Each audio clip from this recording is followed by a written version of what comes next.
ఉన్నారండి. బాగున్నారా? ఇదేనా దేవుని వాగ్దానం చూసుకుందాం. చిన్న వర్షం పాడుకుందామండి.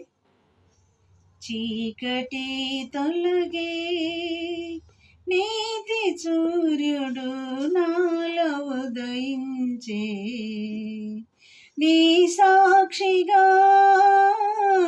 ఎలుగుమయమై తేజరిల్లెదను,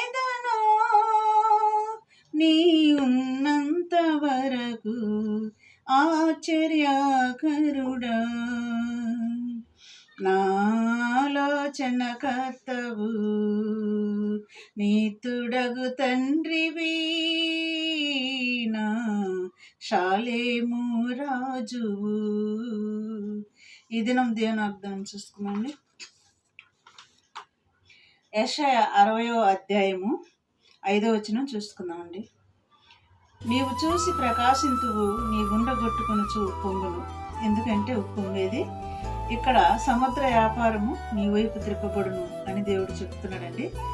సముద్ర వ్యాపారము నీ వైపు త్రిప్పబడును, జనముల ఐశ్వర్యము నీ యొద్దకు వచ్చును. ఇదేనా వాగ్దానం అండి. ఏంటంట? సముద్ర వ్యాపారము నీ వైపు త్రిప్పబడును, జనముల ఐశ్వర్యము నీ యొద్దకు వచ్చును. ఇదిన వాగ్దానం. ఇటు వాగ్దానాన్ని బట్టి ప్రార్థన చేద్దామండి. ప్రార్థన చేయండి, బైబిల్ చదవండి, బైబిల్లో ఉన్న మాటలు నేర్చుకోండి, వాటి ప్రకారం నడుచుకోండి. దేవుడు రాకడికి సిద్ధపాటు కలిగి ఉండండి. బుద్ధిగల కన్యకల వలె సిద్ధపడి ఆయన రాకడలు ఎత్తబడి గుంపులు ఉండలాగా సిద్ధపాటు కలిగి ఉండండి. చిన్న ప్రార్థన అండి. స్తోత్రములు ప్రభువా, జనముల ఐశ్వర్యమును మా యొద్దకు మలుపుతానని ఈ దినం చెప్పిన దేవుడు అయ్యా. అలాగనే మమ్మల్ని ఆశీర్వదించి, చూస్తున్న బిడ్డల్ని, వింటున్న బిడ్డలను కూడా ఆశీర్వదించి దీవించు ప్రభువా.